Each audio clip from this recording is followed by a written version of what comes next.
Hello मित्रों, आप सबका हमारे चैनल आरबीएस क्लासेस बक्सर पर स्वागत है। हम लोग आज कहानी पढ़ेंगे, छोटी सी कहानी और बहुत ही प्रेरणादायक और विश्वास पर ये टिका हुआ एक कहानी है।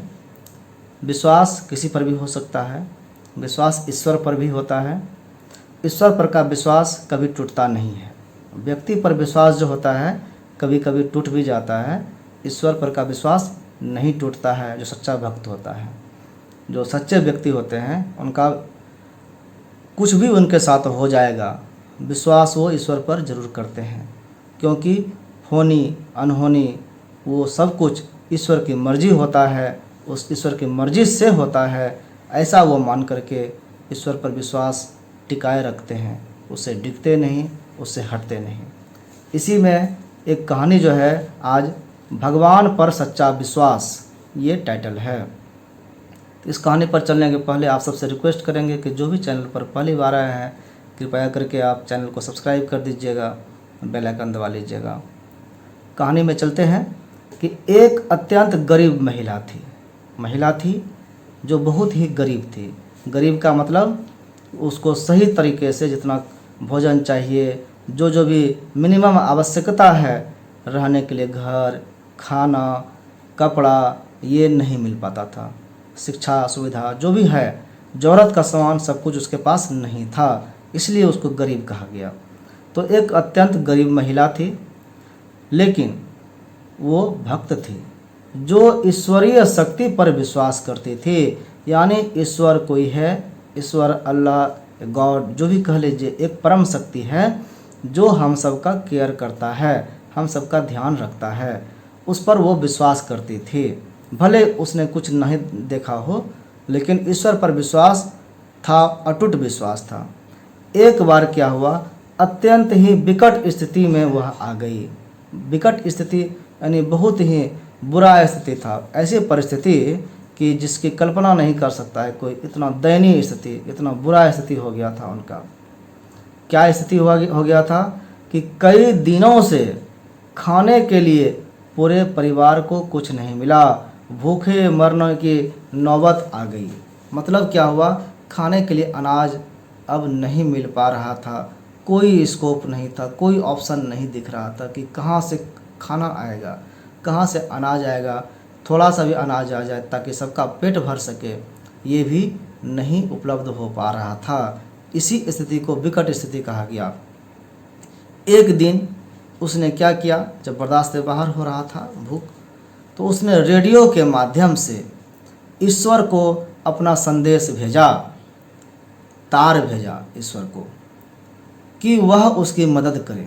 कि हे ईश्वर, एक पत्र लिखा, ये समझ लीजिए, पत्र लिख करके उन्होंने भेज दिया कि हे ईश्वर, आप मेरी मदद करिए, मेरी मदद करें। हम दयनीय स्थिति में, हम बहुत परेशान हैं।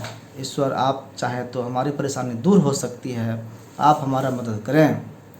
यह प्रसारण, जब ये रेडियो प्रसारण हुआ तो ये किसने सुना तो बहुत लोगों ने होगा, लेकिन जिसका यहाँ पर रेफरेंस है उनका कहानी है कि यह प्रसारण एक नास्तिक का मतलब जो ईश्वर में, वेद में, व्यवस्था में विश्वास नहीं करता है, ईश्वरीय शक्ति में विश्वास नहीं करता, ये सेंस है यहाँ पर नास्तिक का।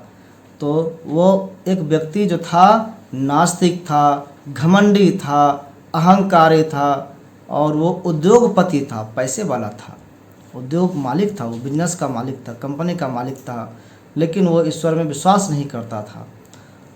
उसने सुना कि कोई गरीब महिला ईश्वर से याचना कर रही है, ईश्वर से प्रार्थना कर रही है कि हे ईश्वर, आप मेरी रक्षा करिए, आप मेरी मदद करिए। तो इस नास्तिक उद्योगपति ने जब इस प्रसारण को सुना तो उसने सोचा कि क्यों न इस महिला के साथ कुछ ऐसा मजाक किया जाए। अब इसके दिमाग में, खुरपाती दिमाग में कुछ आइडिया आने लगा, और आइडिया था मजाक का। अब सोचिए इसके दिमाग में ही ये आइडिया क्यों आया, बाद में समझेंगे आप, लेकिन इस समय ये समझिए कि इस उद्योगपति के मन में मजाक करने की एक आइडिया सूझी इनको कि कुछ किया जाए। और ये इसलिए इन्होंने सोचा कि हम मजाक करेंगे उस बूढ़ी औरत के साथ तो वो उस मजाक से टूट करके ईश्वर पर विश्वास करना छोड़ देगी। इसलिए इस नास्तिक ने, इस घमंडी ने, इस उद्योगपति ने मजाक करने के लिए सोचा। तो ये इसलिए कहा गया यहाँ पे, इस महिला के साथ कुछ ऐसा मजाक किया जाए कि उसकी ईश्वर के प्रति जो आस्था है वो डिग जाए, हट जाए, मिट जाए। उसने इसके लिए क्या किया, अपने सेक्रेटरी को कहा कि वह ढेर सारा खाना और महीने भर का राशन उसके घर पर देकर आ जाए। ये तो चाह रहा था कि हम जब खाना भिजवाएंगे, राशन पानी, तो वो हम पर विश्वास करेगी, हमको मानने लगेगी और ईश्वर पर जो विश्वास है उसका वो टूट जाएगा कि ईश्वर ने तो कोई मदद किया नहीं, मदद तो हमने किया है, तो मेरा नाम लेगी, वो ईश्वर का नाम छोड़ देगी। इसलिए इस घमंडी उद्योगपति ने अपने सेक्रेटरी से, अपने सचिव से कहा, अपने जो मंत्री था समझिए उसको कहा कि भाई इतना राशन पानी, महीने भर का खाने पीने, कपड़े लत्ते, जो भी पैसे कौड़ी चाहिए उसको पैक करो और लोड करके उस महिला के घर पर पहुंचा दो। और जब वह महिला इसको लेकर के पूछे कि किसने भेजा है, तो कह देना कि राक्षसों ने भेजा है। हम राक्षस हैं क्योंकि हम देवता तो हैं नहीं, हम भगवान तो हैं नहीं, क्योंकि भगवान में विश्वास भी नहीं करते हैं, तो हम अच्छे व्यक्ति हैं नहीं, हम बुरे व्यक्ति हैं। बुरे व्यक्ति ने भी मदद तुमको किया है ये कह देना, ताकि अच्छे व्यक्ति जो ईश्वर है उस पर विश्वास टूट जाए। सेक्रेटरी को कह दिया कि तुम कहना, पूछेगा कि किसने भेजा है तो कहना वहाँ पर कि राक्षसों ने भेजा है ये। जैसे ही कहा वो चला गया यहाँ से, महिला को सामान दिया, महिला के पास सामान पहुँचा तो पहले तो उसके परिवार ने तृप्त होकर, संतुष्ट होकर पूरी तरह से भोजन किया। भोजन मिला है, पहले भोजन करो, कई दिनों से भूखे हैं, कुछ पूछा नहीं। फिर वह सारा राशन जो आया था उसको उठा करके पैक करके अलमारी में रखने लगी।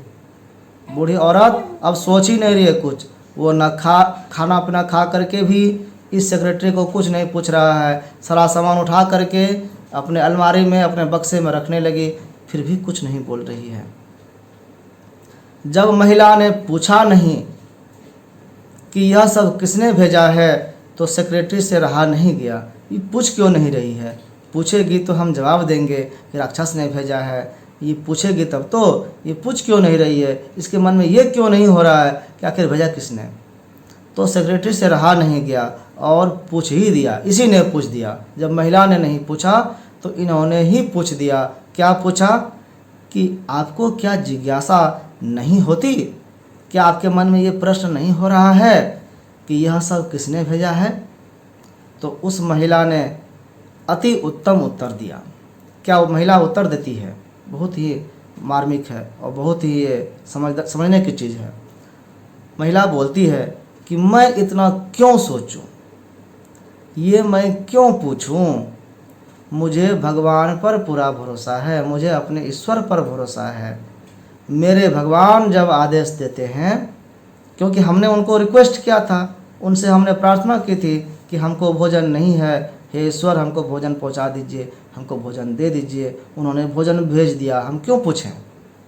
तो इसलिए कहा गया यहाँ पे कि मुझे भगवान पर विश्वास है, मेरे भगवान जो हैं, मेरे ईश्वर जो हैं, जब आदेश देते हैं तो आदेश उनके आदेश को पालन करना सिर्फ अच्छे व्यक्ति का काम नहीं है। जिनको आदेश देंगे सबको पालन करना पड़ेगा। ईश्वरीय आदेश सबके लिए होता है। भूकंप आता है तो कोई पापी या कोई अच्छा आदमी थोड़े मरता है, जिसके जो रहता है सभी प्रभावित होता है वहाँ पर। तो ये कहा गया है कि भगवान जब आदेश देते हैं तो राक्षसों को भी, अच्छे लोग तो आदेश का पालन करेंगे ही, वो तो मानेंगे ही क्योंकि ईश्वर के भक्त हैं। लेकिन जो बुरे व्यक्ति हैं, जो राक्षस हैं, दैत्य हैं, घमंडी हैं, वैसे व्यक्ति भी उनके आदेश को पालन करने के लिए मजबूर हो जाता है। मतलब वह कह दिए कि राक्षसों को भी उस आदेश का पालन करना पड़ता है ईश्वर जब आदेश देते हैं। तो यही तो ये सुनना भी चाह रहा था कि राक्षसों ने भेजा है तो ये राक्षसों का पर विश्वास करेगी, भगवान पर विश्वास छोड़ देगी। लेकिन उनका जवाब ही ऐसा था कि राक्षसों पर क्या विश्वास करना है, वो उसमें भी समझ रहे थे कि राक्षस ने भी अगर भेजा है तो ये ईश्वरीय आदेश के अनुसार ही भेजा है, मतलब राक्षसों के मन को बदलने का काम भी ईश्वर ने ही किया है। इस महिला को जो ज़रूरत थी, नीड था, वो उसको पूरा करने के लिए ईश्वर खुद नहीं आया। ईश्वर कभी नहीं आता है। ईश्वर अपने बदले किसी न किसी को भेज देता है। वो चाहे कोई व्यक्ति हो, चाहे वो साधु हो, चाहे वो संत हो, चाहे वो क्रूर व्यक्ति हो, चाहे उद्योगपति घमंडी वाला हो, चाहे वो नास्तिक ही क्यों न हो, किसी भी तरह का व्यक्ति आए वो आपको मदद कर देता है किसी भी माध्यम से, तो वो समझना चाहिए कि वो ईश्वरीय आदेश का पालन कर रहा है। वो मदद करने आया है, हेल्प करने आया है। वो अपने मन से नहीं आया है, क्योंकि उसके मन में दया की भावना नहीं है। वो हेल्पफुल नहीं है कि वो किसी को मदद करेगा। वो जलन की भावना से ही आया है। लेकिन आया कैसे? आया वो ईश्वरीय आदेश से है। चाहे वो जलन से ही आया हो, मदद तो कर दिया। तो मदद करना उद्देश्य था, मदद हो गया। इस महिला को भूख से निपटारा चाहिए था, खाना चाहिए था, खाना मिल गया। चाहे वो राक्षसों ने ही क्यों न दिया हो, ईश्वर ने उनको भेजने के लिए मजबूर किया। उनके मन में ये मजाक करने का एक आइडिया तो भरा। एक आइडिया किसने दिया? तो ये आइडिया देने वाले वही ईश्वर हैं। तो यहीं पर इस कहानी का समापन हुआ। जो टाइटल था, भगवान पर सच्चा विश्वास। जिनको सच्चा विश्वास उस पर रहता है, घटना चाहे किसी भी तरह से, किसी भी एंगल से घटे, उनका विश्वास उसी ईश्वर पर रहता है। कोई एक्सीडेंट हो जाए तो भी सोचते हैं कि, कोई लोग सोचता है कि गाली देता है भगवान को कि भाई हम तो पूजा करते हैं, फिर भी हमको ये हमारे साथ ये हो गया। कोई अच्छे व्यक्ति होते हैं तो वो सोचते हैं कि एक्सीडेंट ही हुआ ना, बच तो गए, हो सकता हम मर जाते, इससे और बड़ी दुर्घटना होती, हमारे ऊपर गाड़ी चढ़ जाता, हम ख़त्म हो जाते। ये नहीं हुआ, हम बच गए। ये ईश्वरीय कृपा के कारण बच गए। हमारी जो ग्रह था, बला थी, वो टल गई। ईश्वर ने हमको बचा लिया। आज जिंदा तो है, थोड़ा सा झटका लगा, बच गए। ये बच जाने को ईश्वर की सहानुभूति, ईश्वर की कृपा दृष्टि समझी जाती है। ईश्वर पर ये विश्वास है। तो ये कहानी ईश्वर पर विश्वास करना और किसी पर भी विश्वास करना सिखाती है। जो भी सत्ता हो वो ईश्वरीय सत्ता है और उस पर विश्वास करना चाहिए। इससे अपने आत्मबल, इसमें मनोबल को एक तरह से आप संतुष्टि मिलती है। हम निराश नहीं होते हैं। डिप्रेशन में कोई है तो उनको जीने का एक रास्ता मिलता है। किसी भी तकलीफ़ में भी अगर हैं तो हम निराश नहीं होते हैं, क्योंकि अगर हमारे मन में ईश्वर पर आस्था है तो हम निराशा में सुसाइड नहीं करेंगे, हम निराशा में कुछ गलत कदम नहीं उठाएंगे, क्योंकि हमको ये उम्मीद रहता है कि ईश्वर हमारे इस स्थिति को समझेगा, हमको मदद करेगा और इस स्थिति से उबारेगा भी। तो इसी उद्देश्य को समझते हुए इस कहानी का समापन। आप सब अंतिम समय तक रहे। आप सबका धन्यवाद।